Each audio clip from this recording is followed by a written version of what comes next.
When it comes to American haunted houses, which one comes to mind? Many believe the most haunted home in America is the Myrtles, a grand antebellum plantation originally built around 1797 in what is now St. Francisville, Louisiana. Today, the Myrtles Plantation claims a dozen ghosts, but who are these souls seemingly trapped there eternally? Is there any truth to one of the most famous ghosts, that of Chloe, an enslaved woman entangled in a web of desperation and tragedy, whose presence has been witnessed by many? What truths lurk behind her haunting tale, and what other secrets and mysteries lay behind those walls? Welcome to Nightmare Houses.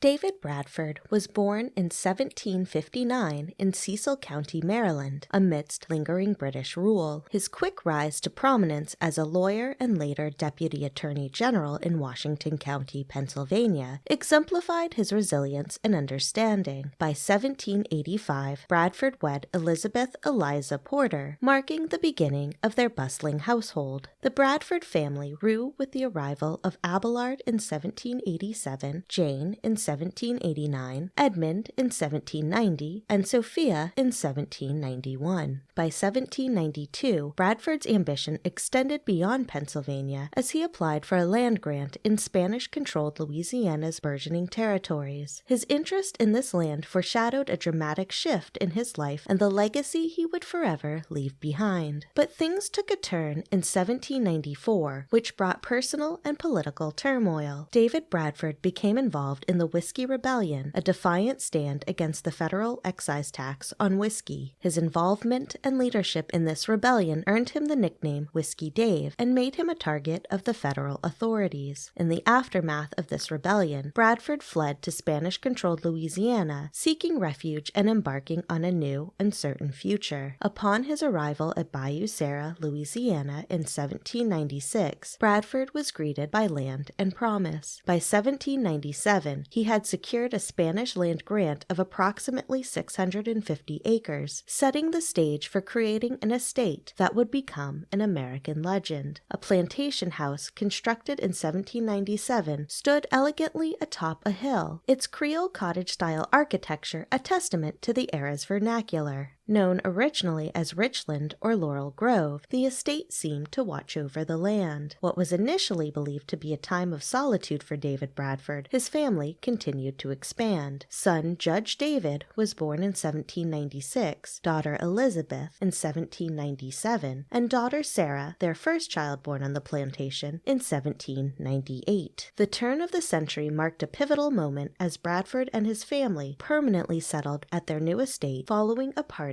from President John Adams in 1799. The lush landscape became a backdrop for new beginnings and the birth of their final child, daughter Octavia, their eighth child, in 1804. Bradford seemed to enjoy his final years as his family, plantation, and legacy flourished. Then on February 17, 1808, at age 54, David Bradford died at his home. The whereabouts of his final resting place, potentially within the lost Bradford family cemetery on the original plantation grounds, remains a mystery. After Bradford's passing, the plantation thrived under the stewardship of his widow, Eliza, and their children. But in 1811, the arrival of Clark Woodruff, a young man from Connecticut, brought a new dynamic to the region. Despite his initial aspirations to establish an academy in the area, Woodruff's destiny was intertwined with the plantation's future. His life took a martial turn when he served in the cavalry alongside Andrew Jackson during the War of 1812. Returning from battle, he pursued a legal career under the mentorship of none other than Judge David Bradford. However, Clark Woodruff fell in love with Judge David's younger sister, Sarah Matilda Bradford, and the pair were married on November 19,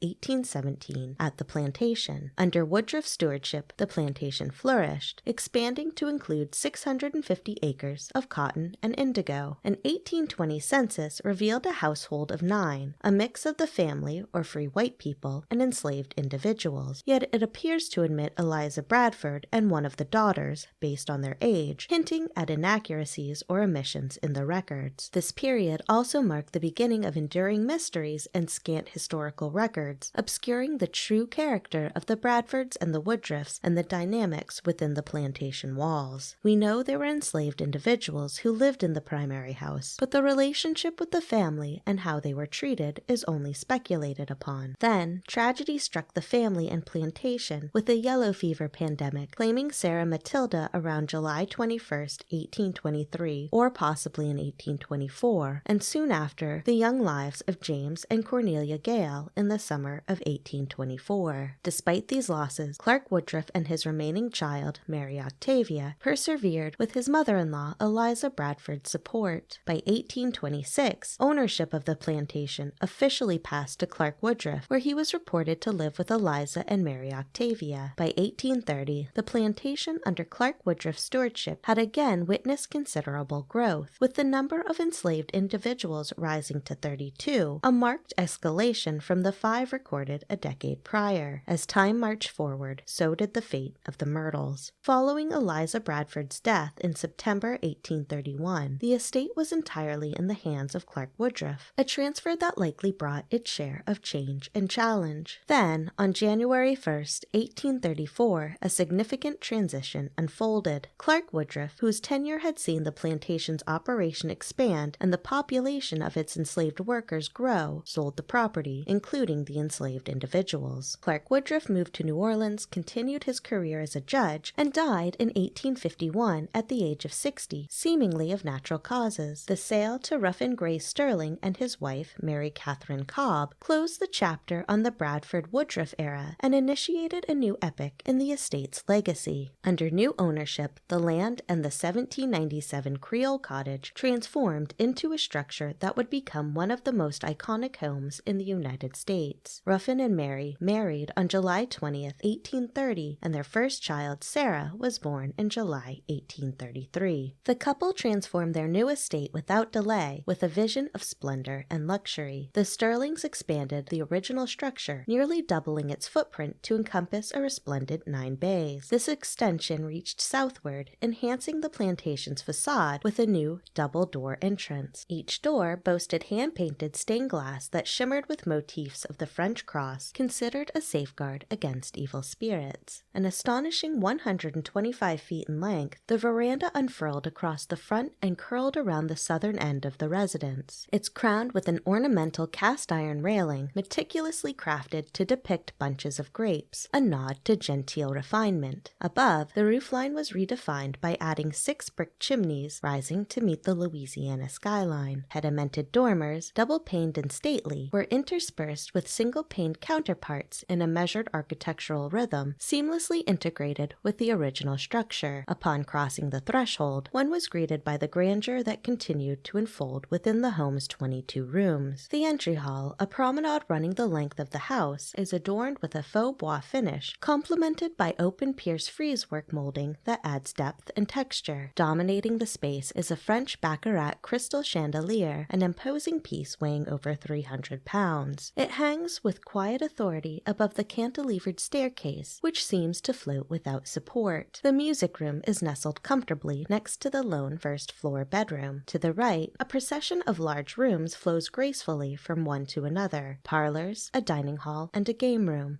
Each space is crowned with uniquely crafted plaster cornices and ceiling medallions made from a mixture of clay, Spanish moss, and cattle hair. Ascending to the second story, one found a private enclave of 5 bedrooms, each boasting the luxury of an ensuite bath. Beyond these, additional bedrooms lay across a common sitting area, accessible by a staircase that climbed from the rear loggia. Their floors were raised in keeping with the newer addition's elevation. The plantation grounds echoed the home's grandiosity. At the heart, a large pond, graced by a gazebo on a small island, offers a serene tableau. The primary residence is flanked by smaller outbuildings, connected by a sprawling brick courtyard, epitomizing the plantation's expansive reach. Embracing the botanical beauty of their surroundings, the Sterlings renamed their estate the Myrtles, inspired by the crepe myrtles that adorned the landscape. Post-renovation, the home stood as a paragon of antebellum architecture. It showcased a balanced, symmetrical front facade facade punctuated by an even distribution of windows flanking a central door which projected a sense of order and stateliness. The expansive, inviting porch, supported by robust columns, provided a shaded haven from the Louisiana heat and a venue for social repose. The sharply pitched roof, adorned with dormer windows, afforded additional attic space while facilitating light and ventilation. Louisiana's colonial past was echoed in the architectural details, such as the porch doors that facilitated airflow and granted easy access to outdoor living spaces. The home's raised foundation was a pragmatic response to the region's propensity for flooding and cooled the interior spaces. The ornate ironwork that adorned the railings and balcony was not merely decorative, but a public display of the family's wealth and standing. Each piece of custom ironwork was a testament to the craftsmanship and artistry of the time. As time went forward, the Sterling family grew with the birth of several more children: Mary in April 1845, Stephen in 1847, William in 1850, and their youngest, Henry, in 1853. However, in 1854, the family matriarch Mary was widowed by Ruffin's death at age 59, leaving her with a considerable estate to manage. Mary and her children, including Sarah, who in June 1852 married William Drew Winter, a northerner from Maine, would continue to steward the plantation. William Winter quickly ascended to the role of lawyer and manager for the plantation, solidifying his connection to the Myrtles through matrimony and vocation. Together, Sarah and William Winters grew their family, starting with the birth of Mary Sterling Winter in 1853, Sarah Sadie Bowman Winter in 1855, James Ernest in 1857, Kate Lyle in 1858, Ruffin Sterling in 1862, William Delancey in 1865, and finally Francis Anderson in 1867. Tragedy first touched this growing family on January 29,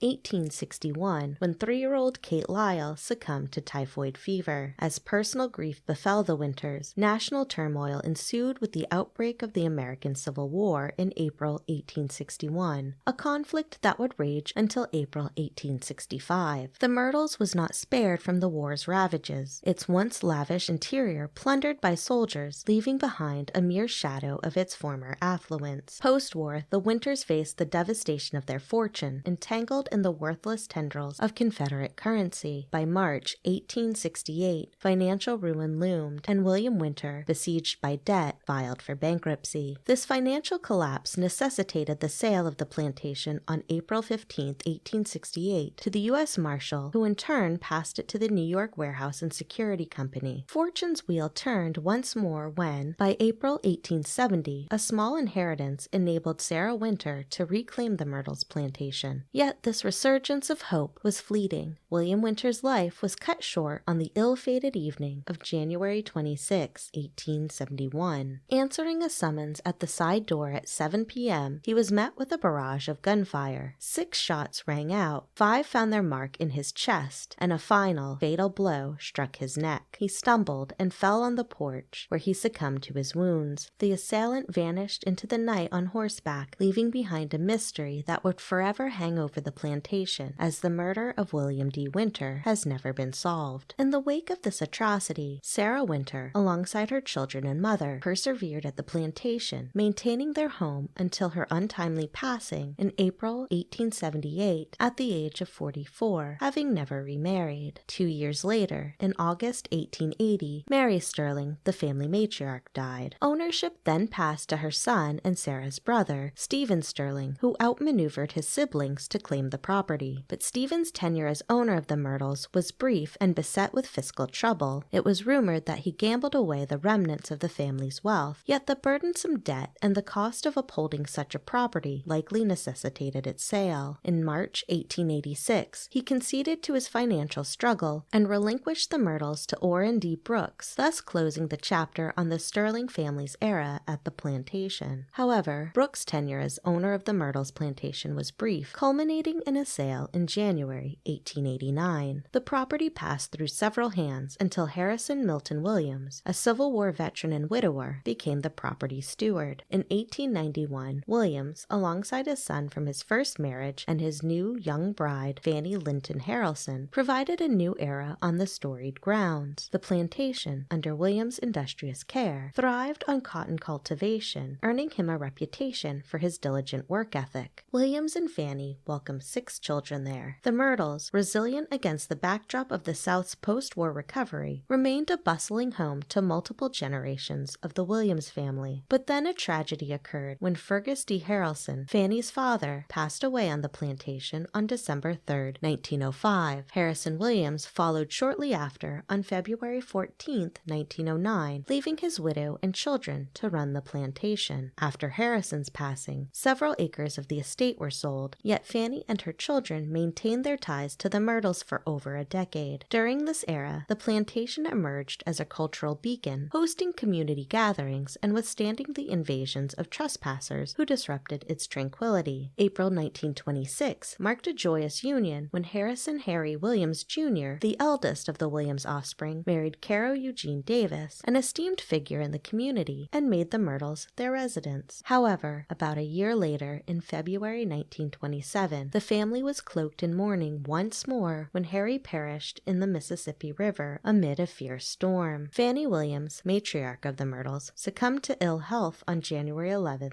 1935. At age 69, she passed away in the home she had long cherished. As the mid-20th century dawned, the William heirs parceled the land. Around this time, the first known ghost reports at the Myrtles were disclosed. According to a granddaughter of Harrison and Fanny Williams, family members used to talk about seeing the ghost of an older woman who wore a gray bonnet at the Myrtles. The Williams family often joked about seeing her. In December 1953, the Williams family bid farewell to their ancestral home, selling the estate to Marjorie Sawyer Munson, a wealthy Oklahoma widow who purchased just 10 acres of the original expanse. Marjorie, a widow since 1949, married Delore Joseph Michaud, a distinguished violinist, in 1955. Together, they nurtured the Myrtles, now a community haven, hosting concerts and famed patio dinners. Marjorie also professed encounters with the apparition of a woman garbed in a green beret. This is the apparent origin of the Myrtles Plantation's most famous ghost, a woman named Chloe, a name that Marjorie used. But rather than an old woman, the spirit was now described as a young enslaved woman in a green hat. The tales of Chloe captured the imaginations of locals and visitors alike, with newspapers echoing the ghostly claims by 1971. However, as time went on, the story of Chloe began to evolve into something greatly embellished. With the growing legends, the Myrtles' architectural magnificence continued to captivate. The Myrtles changed hands again, and in the 1970s, it was restored under the ownership of Arlen Dees and Mr. and Mrs. Robert F. Ward. There had been a dispute over some antique mirrors believed to have been part of the sale. In November 1973, the estate's historical charm was showcased in an antique sale, offering storied contents to admirers of bygone splendor. By 1974, the Myrtles Plantation was a well-established historic home. It became the epicenter for ghostly lore, captivating the public with many tales of slightly spectral inhabitants and witnessing unexplained phenomena. The ghost stories that now shroud the Myrtles in mystery were, until the 1970s, mere whispers passed down through the generations between families. While the estate had long been praised in print for its architectural grandeur and beauty, it soon became acclaimed for the accounts of ghostly encounters,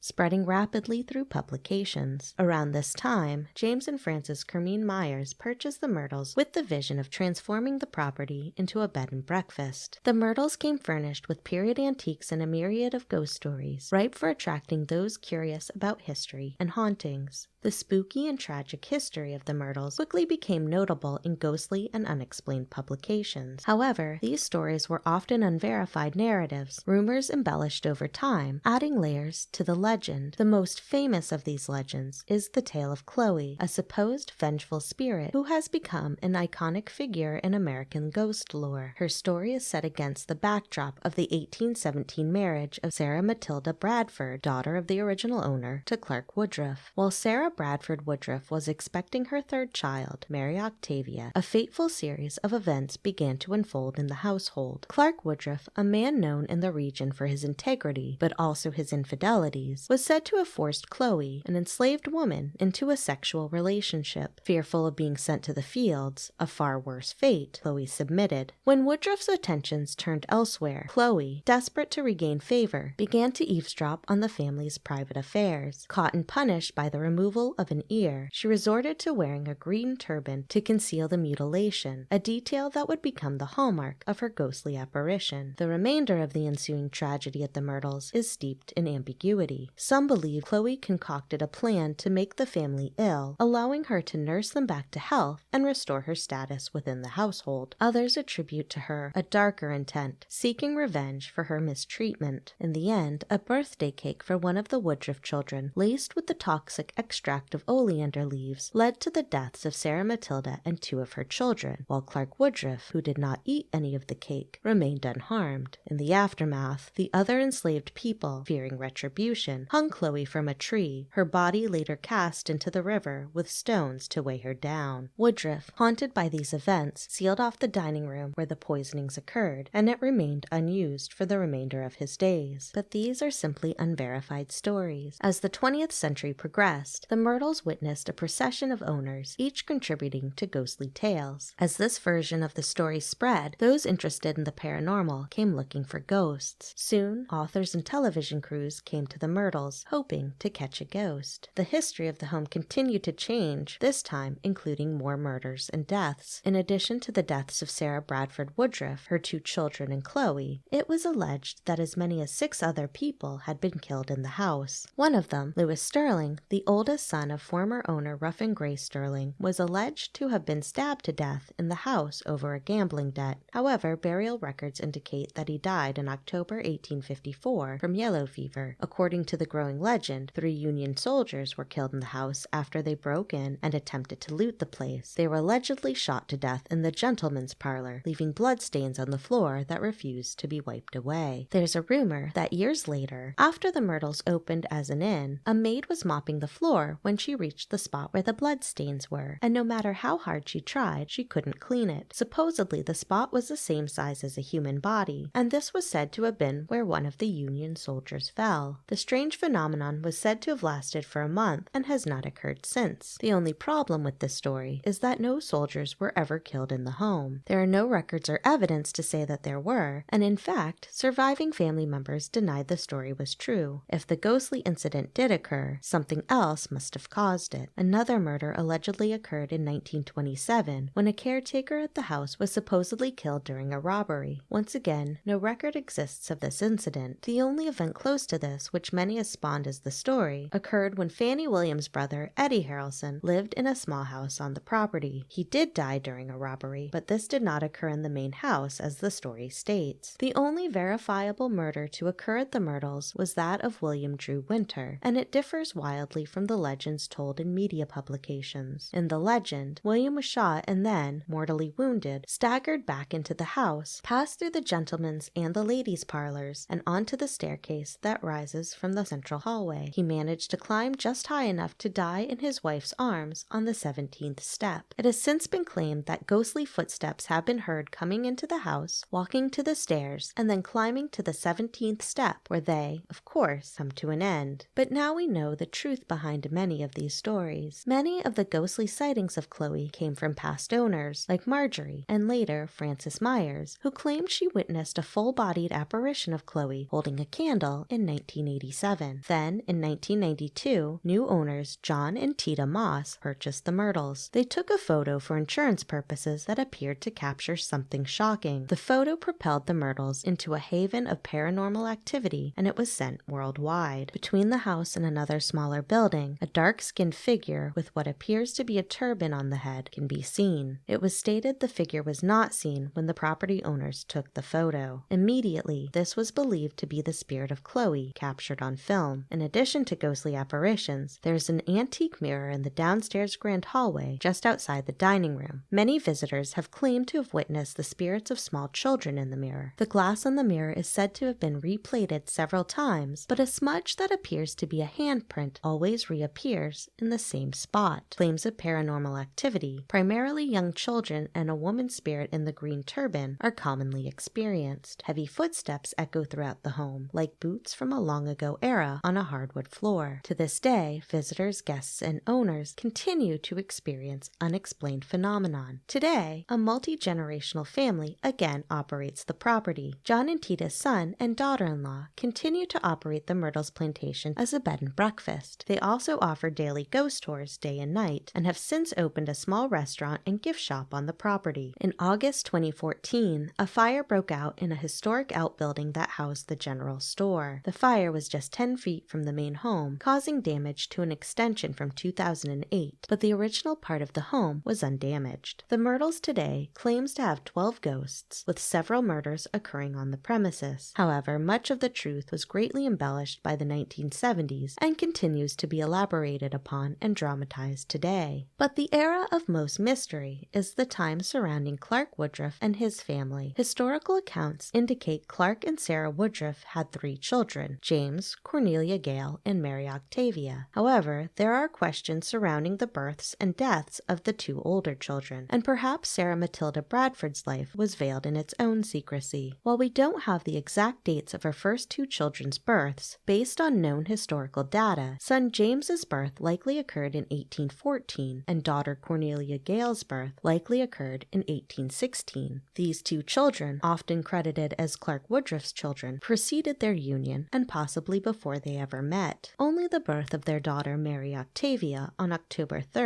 1818, nearly a year after their marriage, clarified their lineage. It is widely believed that Sarah Bradford Woodruff and her 2 children died as a result of a yellow fever pandemic and were not murdered as suggested. In the early 19th century, mortality rates and succumbing to diseases or illnesses were high, and there was a pandemic around this time, making this the most plausible death. We don't know the details surrounding these 2 children, which makes understanding the family's dynamic nearly impossible. Historical data also provides only a slight glimpse into the early history of the plantation and leaves further questions. In 1820, the plantation census records indicate 2 young enslaved women living there in their childbearing years. The next decade would show the demographics of the enslaved on the estate, paint a picture of a young and growing population: 7 males and 1 female under the age of 10, 3 males in their teens to early 20s, and a distribution across other age brackets up to 99 years. The 1830 census implies the arrival of at least 8 enslaved children during the 1820s. Given the increase in children, this raises the possibility that new generations were born on the plantation, potentially fathered by Woodruff himself. The authentic fabric of the plantation's past is woven into this intricate and delicate tapestry of personal and private histories and untold stories. While direct evidence is not available for the Woodruffs, such situations were not uncommon in the antebellum South, with the inherent power dynamics often leading to the exploitation of enslaved women by their owners. The true nature of these relationships is complicated to ascertain and remains a delicate and complex aspect of America's historical landscape. What we do know is that during Clark Woodruff's tenure, there were at least 2 enslaved women of childbearing age. Was one of them the woman we now know as Chloe? If that's not her real name, who was she? And is there any truth in her story? We may never know the answer to any of these questions. This estate also recalls a time when extended families all lived together, and there were likely always many children running around the property. Without DNA testing, the lineage would be complicated to discern. We also have no way of knowing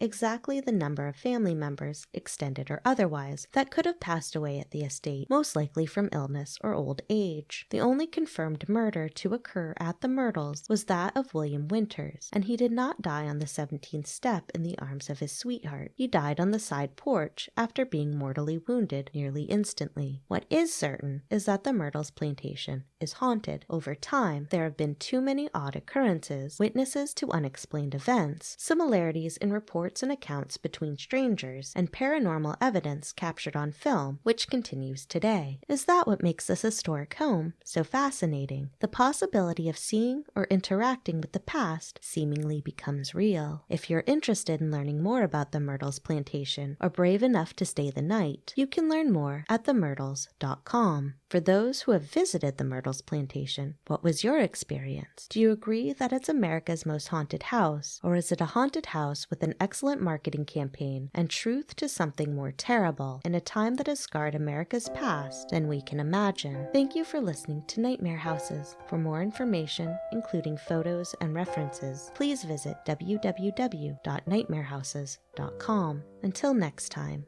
goodbye.